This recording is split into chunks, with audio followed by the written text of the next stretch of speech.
नमस्कार, मैं हुमायूं सिंह और आप देख रहे हैं नेक्स्ट 9 न्यूज। मायावती इस बार 432 सीटों पर अपने प्रत्याशी उतारती हैं, एक भी सीट पर जीत नहीं दर्ज कर पाती हैं। माना यही जा रहा है कि अगर इस बार मायावती उपचुनाव में कुछ खासा कमाल करके नहीं दिखा पाएंगी तो विधानसभा चुनाव के लिए वो किसी बड़ी पार्टी का दामन थाम सकती है। वो पार्टी कौन होगी, इंडिया गठबंधन या एनडीए गठबंधन? लेकिन अगर पूरा समीकरण समझा जाए तो मायावती कहीं ना कहीं अखिलेश यादव के साथ जाने में गुरेज कर सकती है, क्योंकि अखिलेश यादव ही थे इस बार के लोकसभा चुनाव में मायावती के ऊपर तंज कसते हुए नजर आए। लेकिन वहीं भारतीय जनता पार्टी की बात करें तो उनका जो रुख है हमेशा से मायावती के लिए सॉफ्ट रहा है और मायावती भी कहीं ना कहीं भारतीय जनता पार्टी से प्रभावित रही है। ऐसे में इसलिए उनको कहा जाता है कि वह भाजपा की बी टीम के रूप में काम कर रही है। लेकिन माना यही जा रहा है कि इस विधानसभा चुनाव में मायावती की जिस तरीके से स्थिति है, आजाद कहीं ना कहीं उनको टक्कर देने के लिए मैदान में खड़े हैं। आकाश आनंद अभी कुछ बेहतर कर नहीं पा रहे हैं, तो मायावती की मजबूरी बन जाती है किसी एक ऐसी पार्टी का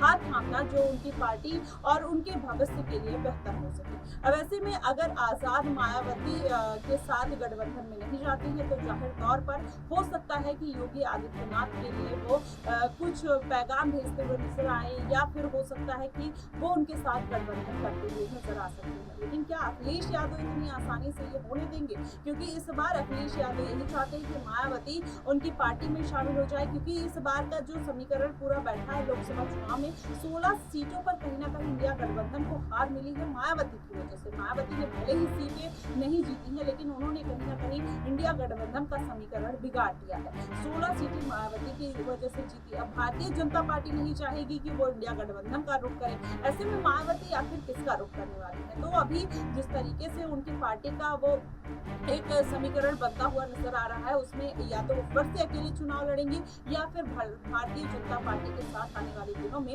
अपनी शर्तों के साथ गठबंधन कर सकते हैं। अब ऐसे में अगर ये होता है तो कहीं ना कहीं अखिलेश यादव को बड़ा झटका लगेगा और फिर उनका जो समीकरण है वो बिगड़ता हुआ नजर आएगा, क्योंकि अब जो दलित वोट बैंक इस बार के लोकसभा चुनाव में अखिलेश यादव को मिले हैं, वो वोट बैंक कहीं ना कहीं चंद्रशेखर आजाद अगर अपने प्रत्याशी उतार देते हैं तो वो अपना सियासी दांव खेलते हुए नजर आएंगे और कहीं ना कहीं अखिलेश यादव को टक्कर देंगे और अपने दलित वोट बैंक को साधने का पूरा प्रयास करेंगे। ऐसे में अब देखा जाए तो कहीं ना कहीं आजाद जो है वो एक साफ सुथरी राजनीति खेलने का प्रयास कर रहे हैं, वो भी राजनीतिकरण कर रहे हैं और उन्होंने हिंदू और मुस्लिम का मुद्दा उठा दिया। जिस तरीके से कांवड़ यात्रा को लेकर उन्होंने बयान दिया और नमाज पढ़ने को लेकर 20 मिनट के लिए नमाज पढ़ने दिया जाए, इस तरीके के बयान देकर कहीं ना कहीं चंद्रशेखर आजाद और मुस्लिम वोटर्स को भी साधने का प्रयास कर रहे हैं। ऐसे में अब इसका जो खासा नुकसान देखने को मिलेगा आपको कहीं ना कहीं अगर देखा जाए तो इंडिया गठबंधन को होने वाला है, क्योंकि आजाद और मायावती अगर इंडिविजुअल चुनाव लड़ते हैं तो उसका जाहिर तौर पर फायदा जो होगा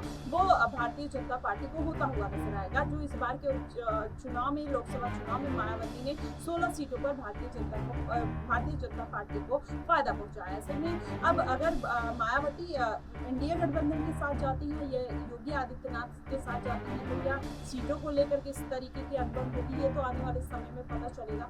लेकिन अभी का फिलहाल जो समीकरण बन रहा है, मायावती को अपनी पार्टी की अस्तित्व बचाने के लिए कहीं ना कहीं उनको एक समझौता करना पड़ेगा। आजाद के साथ अगर वो समझौता करती हैं तो जाहिर तौर पर जो दलित वोट बैंक है दोनों का एक साथ आता हुआ दिखाई देगा। ऐसे में अगर यूपी की बात करें या बिहार में बात करें या फिर दिल्ली में बात करें, प्रत्याशी तो हर जगह मायावती ने भी उतारा था लेकिन जीत कहीं नहीं दर्ज कर पाई। ऐसे में चंद्रशेखर आजाद भी अपने प्रत्याशी उतार रहे हैं, तो जाहिर तौर पर अगर दलितों का समीकरण देखा जाए तो 20 से 22% हर राज्य में दलित मौजूद है। वैसे में चंद्रशेखर आजाद ने उन वोटर्स को तो साथ दिया है, लेकिन क्या मायावती फिर से उन वोटर्स को साधने में कामयाब हो पाएंगी या नहीं हो पाएंगी? अगर नहीं हो पाएंगी तो क्या योगी आदित्यनाथ के साथ या भारतीय जनता पार्टी के साथ जाकर वो किसी तरीके का गठबंधन अलायंस करके इन वोटों को साधने का प्रयास कर सकती हैं, कोई स्ट्रेटेजी बना सकती हैं? ये देखना बहुत दिलचस्प होगा। और अगर ऐसा कुछ होता है तो जाहिर तौर पर अखिलेश यादव इस बात को नहीं चाहेंगे और वो चाहेंगे कि मायावती उनके साथ आ जाएं, जिससे इस बार इंडिया गठबंधन को जो मजबूती मिली है आने वाले विधानसभा चुनाव में और भी मिलते हुए नजर आए और अखिलेश यादव कहीं ना कहीं मुख्यमंत्री के पद पर से आसीन हो जाए। अगर ऐसे में मायावती नहीं आती है तो हो सकता है इंडिया गठबंधन की तरफ से पिछले चुनाव में जिस तरीके से पीएम पद का ऑफर उनको मिलता रहा है, ऐसे में सीएम पद का भी ऑफर इंडिया गठबंधन दे सकती है अपने फायदे के लिए। लेकिन देखना बेहद दिलचस्प होगा कि मायावती क्या आखिर योगी आदित्यनाथ या बीजेपी के साथ किसी तरीके का गठबंधन करेंगी या नहीं। आप हमें कमेंट बॉक्स में जरूर बताइएगा। फिलहाल के लिए बस इतना ही। देश और दुनिया की तमाम खबरों के लिए हमारे साथ बने रहिएगा नेक्स्ट टाइम न्यूज।